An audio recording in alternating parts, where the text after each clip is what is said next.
खूब पर्दा है कि चुलमन से लगे बैठे हैं, खूब पर्दा है कि चुलमन से लगे बैठे हैं, साफ छुपते भी नहीं, सामने आते भी नहीं। सलाम, नमस्ते, सत श्री अकाल। मैं हूं आपके साथ हर्षिता मिश्रा और आप देख रहे हैं टाइम्स मेल। तो आखिरकार कई सालों के इंतजार के बाद झुब्बे वालों के अच्छे दिन आ गए। इस वक्त पूरी दुनिया में जिन लोगों को फिलिस्तीन को देखकर के दर्द होता है, अब उन्हीं लोगों को सीरिया में हुकूमत बदलने के बाद सबसे ज्यादा खुशी हो रही है। इसके पीछे की सबसे बड़ी वजह है ज़हनियत, सोच और विचारधारा, खासकर वो विचारधारा जिसे नस्ल की पैदावार माना जाता है, जिसने पूरी दुनिया में सबसे ज्यादा मुसलमानों का नुकसान किया है। अब सीरिया में उसी विचारधारा के काबिज होने के बाद नए नए पीर साहब को देखकर 1400 साल पहले की बादशाहत याद आ रही है। अब अम्मार के कातिलों का दौर आ चुका है, अब मालिक इब्ने अश्तर के कातिलों का दौर आ चुका है, अब उमर और उस्मान के कातिलों का दौर आ चुका है, अब हिंदा के आशिकों का दौर आ चुका है, अब हमजा के कातिलों का दौर आ चुका है, अब मौला अली के कातिलों का दौर आ चुका है, इमाम हसन के कातिलों का दौर आ चुका है, अब इमाम हुसैन के कातिलों का दौर आ चुका है। लेकिन 1400 साल के इंतजार के बाद लात मनात और उज्जा के चाहने वालों का दौर आ चुका है। ये वही लोग हैं जो एक तरफ फिलिस्तीन में लाशों को देखकर आंसू बहाते हैं, लेकिन जब रियाद में इनकी शकीरा आपा जलवे दिखाती है तो सबके सब नाचने के लिए मचल उठते हैं। उस वक्त फिलिस्तीन की चीख पुकार उनको सुनाई नहीं देती और ना ही इनके आंखों से आंसू रहते हैं। जिन बेशर्मों का आंखें रियाल और डॉलर की चमक से ठंडी होती हैं, उन आंखों को गरीब और मजलूम की तकलीफ दिखाई नहीं देती। घड़ियालू आंसू बहाने वाले फरेबी और झांसेबाज लोगों से पूरी दुनिया को सावधान होने की जरूरत है, क्योंकि फिलिस्तीन की औरतें और बच्चों से इनका कोई वास्ता नहीं। वैसे जिन्होंने लात मनात और उज्जा को अपनी अम्मा मान लिया है, उन लोगों के लिए रिश्ते के क्या मायने रह जाते हैं। अब बेशर्मी की चादर में लिपटे हुए सीरिया के नए हुक्मरान कह रहे हैं कि इजराइल से हमारी कोई दुश्मनी नहीं है। अमेरिका के टुकड़ों पर पलने वाले भाड़े के मुजाहिदीन कह रहे हैं कि ना तो इजराइल हमारा दुश्मन है और ना ही अमेरिका, ना तो हमें इजराइल से कोई खतरा है और ना ही इजराइल को हमसे डरने की जरूरत है। पर सवाल है कि अमेरिका और इजराइल की फेंकी हुई रोटी से पेट भरने वाले टपोरियों से अमेरिका और इजराइल को कब से खतरा होने लगा? एक वफादार जानवर की यही पहचान है कि वो हमेशा अपने मालिक के लिए वफादार रहता है। वो ना तो अपने मालिक को काट सकता है, ना ही अपने मालिक पर चिल्ला सकता है। सीरिया के नए हुक्मरान इस वक्त चिल्ला कर साबित कर रहे हैं कि उनके गले में आखिर कौन से मालिक का पट्टा लगा हुआ है। इस्लाम का लिबादा ओढ़ने वाले ये वही लोग हैं जिनको खारजी कहा जाता है। ये वही लोग हैं जिन्होंने अरब जबान को याद किया, पर एक भी कुरान की आयातें इनके गले के नीचे नहीं उतरती। ये उन्हीं लोगों के पैरोकार हैं जिन्हें तख्त भी चाहिए और दीन भी, जिन्हें शरीयत भी चाहिए पर शराब भी छोड़ना नहीं चाहते। ये वही लोग हैं जिनके लिए शादी करना एक मजबूरी था, क्योंकि इनको अय्याशी प्यारी थी। यकीन ना हो तो कूफा के गवर्नर से पूछ लो, जिसने कि कूफा की मस्जिद में महदहोश होकर फजर नमाज पढ़ाई, और वो नमाज भी वैसे नमाज नहीं बल्कि 4 रकात की फजर की नमाज पढ़ाई। जब नमाजियों ने टोका तो कहने लगे कि क्या और पढ़ा दूं? यानी उसको यही होश नहीं था कि इस्लाम में शराब को हराम कर दिया था और फजर की नमाज महज 2 रकात की होती है, पर गवर्नर ने 4 रकात की नमाज पढ़ा दी, जिसके बाद वहां के कूफा के लोगों ने इसकी शिकायत हजरत उस्मान तक पहुंचा दी। मुल्क के शाम में नए नए हुक्मरान उसी अल वलीद के पैरोकार हैं जिसने रिश्तेदारी का फायदा उठाया और फिर शराब की वजह से 40 कोड़े भी खाए और गवर्नरी भी चली गई। पर आज मुल्क के शाम कूफा के रास्ते पर चल पड़ा है, जहां फितनों का दौर शुरू हो गया। पर खुश होने वाले बहुत खुश हैं। उन शामी लोगों पर तरस आता है जिन लोगों ने बशार उल असद जैसे जालिम हुक्मरानों की जंग लड़ी, जान गंवाई, लेकिन बरसों की तानाशाही के बाद जो नया शख्स सीरिया का लीडर बना वो बशार उल असद से भी ज्यादा जालिम है। अब अल जोलानी ने इजराइल के सामने महज घुटने नहीं टेके, बल्कि इजराइल के सामने दंडवत लेट गया।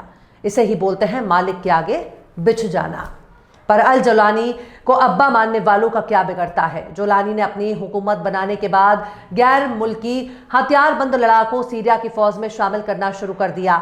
इसके साथ ही अल जोलानी ने सीरिया में अलग अलग इलाकों में अपना गवर्नर भी बैठा दिया, पर यही गवर्नर अल जोलानी की पोल खोल रहे हैं। अब दमिश्क के नए नवेले गवर्नर माहिर मारवान ने अपने आका इजराइल को यकीन दिलाया है कि सीरिया में अब ऐसे लोग आ चुके हैं जो इजराइल के साथ यारी दोस्ती चाहते हैं, जो इजराइल के साथ अमन चाहते हैं, जो इजराइल के साथ कोई झगड़ा नहीं चाहते।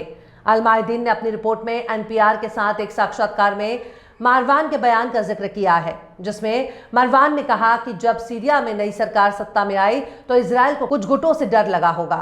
उन्होंने सीरियाई के इलाकों पर बड़े पैमाने पर इजरायली हमलों और सीरियाई गोलान हाइट्स में घुसपैठ का जिक्र किया और कहा कि इजराइल इसी वजह से आगे बढ़ा और सीरिया पर थोड़ी बमबारी की। हमें इजराइल से कोई डर नहीं है और हमें इजराइल से दिक्कत नहीं है। नई सीरियाई हुकूमत किसी भी ऐसी चीज में दखल नहीं करना चाहती जिससे इजराइल या किसी दूसरे देश की सिक्योरिटी को खतरा हो। गवर्नर ने अमेरिका से अपील की है कि वो इजराइल और सीरिया के नए नेताओं के बीच रिश्ते बहाल करने में उनकी मदद करे। मारवान ने कहा कि हम अमन चाहते हैं और हम इजराइल या किसी दूसरे के विरोधी नहीं हो सकते। खैर, गवर्नर साहब के जज्बात अल जुलानी के दिल की बात है, इसे हल्के में नहीं लेना चाहिए। पर बात सिर्फ यहीं तक सीमित नहीं है। सीरिया की नई हुकूमत ने सीरिया की फौज में उइगर, एक जॉर्डन और एक तुर्क समेत कई विदेशी लड़ाकों को शामिल किया है। अब धीरे धीरे यही हथियारबंद लड़ाके सीरिया की नई हुकूमत की सरकारी सेना बन जाएगी। वैसे भी अमेरिका इनको पहले से ट्रेनिंग देकर इस्तेमाल कर रहा था। Israeli media outlets times of Israel ने न्यूज एजेंसी रॉयटर्स के 2 सीरियाई सूत्रों के हवाले से बताया है कि कई लड़ाकों को सीनियर रैंक पर बैठाया गया है। सीरियाई सरकार के प्रवक्ता ने इन नियुक्तियों के बारे में पूछे गए सवाल पर कोई जवाब नहीं दिया। सूत्रों ने बताया कि इतवार को रक्षा मंत्रालय ने 50 सैन्य पदों पर कम से कम 6 विदेशियों को बैठाने का ऐलान भी कर दिया। हालांकि रॉयटर्स नियुक्त लोगों के मुल्क की असल पहचान के दावे नहीं करता, पर धुआं वहीं से उठता है जहां आग लगी होती है। इतवार को प्रसारित बयान में अल जुलानी ने कहा कि नया सीरिया समूहों और मलेशिया की सोच में नहीं चलाया जा सकता। HTS ने संकेत दिया है कि विदेशी लड़ाकों और उनके परिवारों को सीरियाई नागरिकता दी जा सकती है और असद के खिलाफ लड़ाई में उनके योगदान के कारण उन्हें देश में रहने की अनुमति भी दी जा सकती है। रक्षा मंत्रालय ने इतवार को सेना में 49 नियुक्तियों की घोषणा की, जिनमें प्रमुख सीरियाई सशस्त्र गुटों के नेता भी शामिल हैं। एक सीरियाई सैन्य सूत्र ने बताया कि इनमें कई विदेशी लड़ाके भी शामिल थे, जिनमें से 3 को ब्रिगेडियर जनरल का पद दिया गया था और कम से कम 3 अन्य को कर्नल का पद दिया गया था। खैर, अब तो जोलानी साहब को सीरिया पर हुकूमत करने का मौका मिला है। इनकी हुकूमत कैसी होगी इस बारे में 2 राय नहीं है, पर इतना तो यह है कि इनकी हुकूमत मिस्र और जॉर्डन से अलग नहीं होगी। इनकी हुकूमत अरब के बाकी देशों की तरह ही होगी जो अमेरिका और इजराइल के चरणों में लेटे रहते हैं। पर अल जुलानी अगर अमीरे शाम की तरह हुकूमत करना चाहते हैं तो फिर पूरी दुनिया के अमन पसंद लोगों और मुसलमानों को सावधान रहने की जरूरत है, क्योंकि इससे सबका नुकसान ही होगा, फायदा कुछ नहीं होगा, क्योंकि अदाकार कभी दिलदार नहीं हो सकता। बहरहाल, चलते चलते आखिर में सलीम कौसर ने भी क्या खूब फरमाया है। दिल तुझे नाज है जिस शख्स की दिलदारी पर, दिल तुझे नाज है जिस शख्स की दिलदारी पर, देखा वो भी उतर आया अदाकारी पर। फिलहाल इस खबर में बस इतना ही। इस खबर को आप हमारे साथी शम्स तबरेज की कलम से सुन रहे थे। आपको कैसा लगा कमेंट बॉक्स में जरूर बताइएगा। वीडियो पसंद आए तो लाइक करें। हमारे YouTube के वीडियो लिंक को फेसबुक, ट्विटर, व्हाट्सएप पर अपने रिश्तेदार, यार, दोस्तों को भी शेयर करें और बेबाक, निष्पक्ष, स्वतंत्र पत्रकारिता को सपोर्ट करने के लिए आप हमारे चैनल टाइम्स मेल को जरूर से सब्सक्राइब करें और हाँ, बेल आइकन की घंटी वाली बटन भी आप जरूर से दबा दें ताकि आपको हमारे आने वाले नए वीडियो की नोटिफिकेशन फौरन ही मिल जाए। फिर मिलता है किसी और वीडियो में एक नई खबर के साथ। हर्षिता मिश्रा को दीजिए इजाजत। जय हिंद। अगर अभी तक आपने हमारे चैनल टाइम्स मेल को सब्सक्राइब नहीं किया है तो जल्दी से सब्सक्राइब कर दें और बेल आइकन भी प्रेस कर दें।